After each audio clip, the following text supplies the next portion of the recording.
श्रीपाद प्रबोधानंद जी महाराज कह रहे हैं, बहुत सुंदर इस श्लोक में वर्णन करते हैं कि यदि आपको वृंदावन आने को मिल गया और थोड़ी भी वृंदावन की निष्ठा आ गई तो बात बन जाएगी। निष्ठा आना जरूरी है। हृदय हमारा निष्ठा करता है पारिवारिक संबंधों की, हृदय हमारा रहता है भोगों में, विश्वास होता है संपत्ति का, भरोसा होता है सुहृद जनों का। ये बहुत ही माया की दुरंत मोहिनी चाल है जिससे निकल पाना बहुत कठिन है। दुरादपाश स्वजनाम सुखमर्थ कोटिम सर्वेशु साधन वरेश चिरम निराशा। ये केवल कृपा पात्र का जीवन होता है। ना पारिवारिक संबंध सुखों का, ना अर्थ के सुखों का, ना साधना के सुखों का, एकमात्र प्यारी जू प्यारे जू के चरणारविंद के सुख का जब लक्ष्य बनता है तब चमत्कार होता है जीवन में। कहां पार्थिव पांच भौतिक शरीर में आसक्त जीव और कहां चिदानंद रस का भोक्ता बन गया। कहां वो दैन्यता से विषय में पतित हो रहा था, कहां त्रिभुवन पति को अधीन कर लिया। ये उपासना कैसी उपासना हुई? वासना को मिटाकर त्रिभुवन पति को अधीन कर लिया। प्रिया प्रीतम उस प्रेमी के अधीन होते। अगले श्लोक में आएगा। इस श्लोक की निष्ठा को समझिए। श्रीपाद कह रहे हैं, जिसने वृंदावन को अपना मान लिया, बड़ा चमत्कारिक है वृंदावन, बड़ा चमत्कार है, बड़ी दिव्यता है, बड़ी दिव्यता है। वो वाणी की सामर्थ्य नहीं कि बता सके। चलते चलते दृश्य बदल जाता है। बैठे बैठे किसी और देश में होता है उपासक। शुद्ध बुद्ध सबका अपहरण कर लेते हैं आराध्य देव। बस एक बार ईमानदारी से समर्पण करने की जरूरत है। सारा का सारा सार सत्संग का समर्पण है। बेपरवाह हो जाओगे। अनंत ब्रह्मांडों का पालन पोषण लय करने वाले प्रभु वो तुम्हारे अधीन हो जाएंगे। अहम भक्त पराधीनो अस्वतंत्र। मैं भक्त के सामने स्वतंत्र नहीं हूं। जैसा वो चाहेगा वैसा मेरे से करवाएगा। मैं पराधीन हूं, यद्यपि ईश्वर हूं, परम स्वतंत्र सिर पर कोई, पर मेरे सर पर भक्त हैं जिन्होंने अपना अस्तित्व मिटाकर आत्मसमर्पण कर दिया। अब उनकी अधीनता मैंने स्वीकार कर ली। इस शब्द को समझना।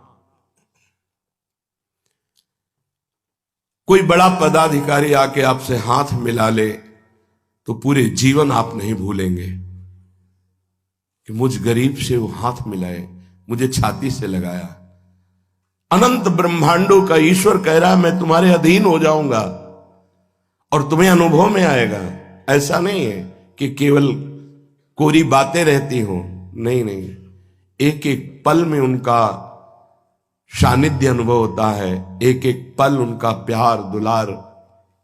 आचार्य कृपा न करे तो हृदय फट जाए। उनके आनंद को, प्रेम को सहने की सामर्थ्य इस पांच भौतिक रचना में नहीं है। ये तो आचार्य कृपा से पुष्ट होता है, तब वो उस प्रेम रस को सह जाता है। नहीं तो सामर्थ्य नहीं है। जो कृपा अवतरित होती है उसको सहने की सामर्थ्य नहीं है। ये आचार्य कृपा से आप काम क्रोध को नहीं सह पा रहे। प्रेम, अरे प्रियालाल को विकल कर देता है। आप क्या हैं? प्रियालाल को विकल कर देता है प्रेम। वो प्रेम वृंदावन प्रदान करता है। देखो कितना सुंदर। इस पर जब चिंतन हुआ कि कितना कृपालु वृंदावन है, जो हम बड़ी बड़ी साधनाओं से प्राप्त नहीं कर सकते, वो वृंदावन की कृपा मात्र से प्राप्त हो जाता है। इदम भगवदर्पणाचरितम सर्वसत कर्मणाम फलंच भगवत पदाम्बुजम सुभक्ति मत संगते फलात्म भगवत कथामृत रुचि श्रुति नाम परम फलम मदन मोहनो यद्वमैक्षि वृंदावने। जिसने वृंदावन को अपना स्वीकार कर लिया, क्या स्वीकार कर लिया? अब मेरा जीवन वृंदावन को बिक गया है, मेरा कोई अस्तित्व नहीं है।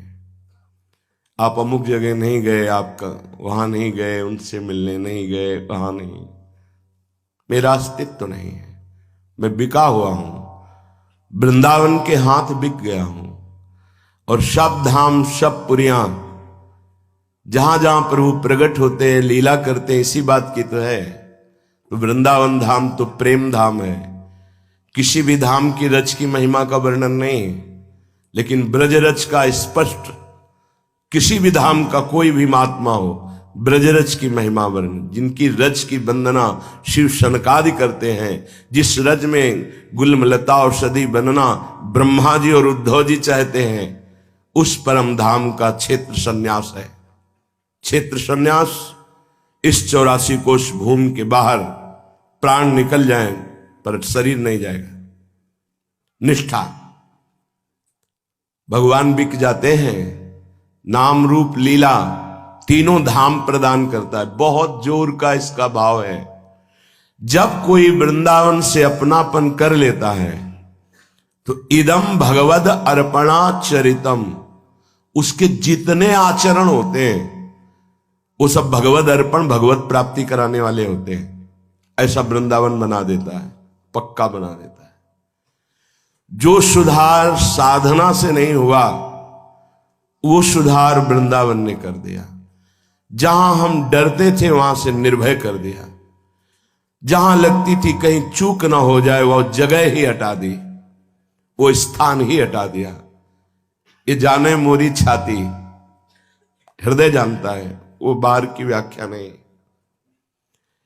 इदम, यहां वृंदावन में जिसने अपने जीवन को अर्पित कर दिया तो भगवद अर्पणा चरितम, अब उसको अलग से कृष्णार्पणमस्तु नहीं बोलना है।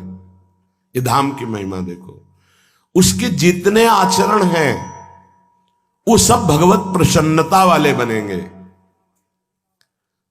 बड़ों के घर के बच्चे से जब कुछ वस्तु टूट जाती है, फूट जाती है ना, उनको सुख होता है। मेरा है ना, क्या कमी है, लाडला है, फोड़ दिया तोड़ दिया, कोई बात नहीं। ऐसे वृंदावन प्यार करता है। अरे ये त्रुटि है इसमें, ये नीच है, ये अधम है, तो क्या हुआ, मेरा है ना। इदम भगवद अर्पणाचरितम।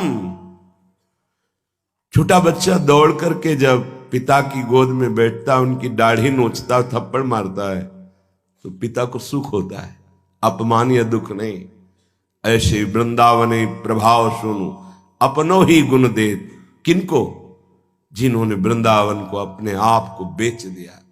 हे, बेच तो शरीर को भोगों में सब रहे, देख लो ना।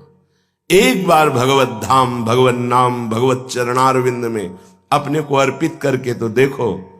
जिस सुख की खोज अनंत जन्मों से भोगों में कर रहे थे, गंध भी नहीं मिली, उस सुख समुद्र में डूब जाओगे।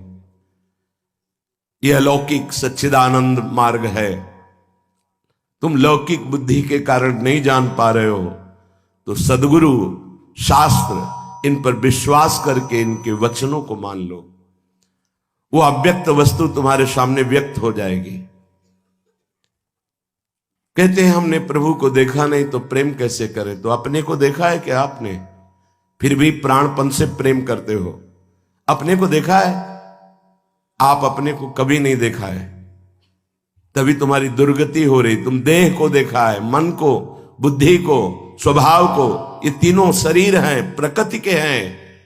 तुम परमात्मा के हो, इसीलिए मान लो तो जान जाओगे, जान गए तो वही हो जाओगे। सिद्धांत समझो।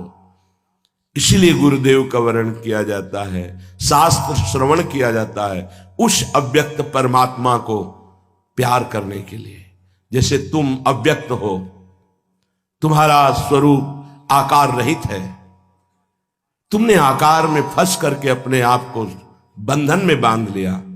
अब आओ, ऐसे दिव्य आकार का भाव करो जो जीवन मुक्त महापुरुषों का वांछनीय है, प्रभु का सेवा पार्षद रूप।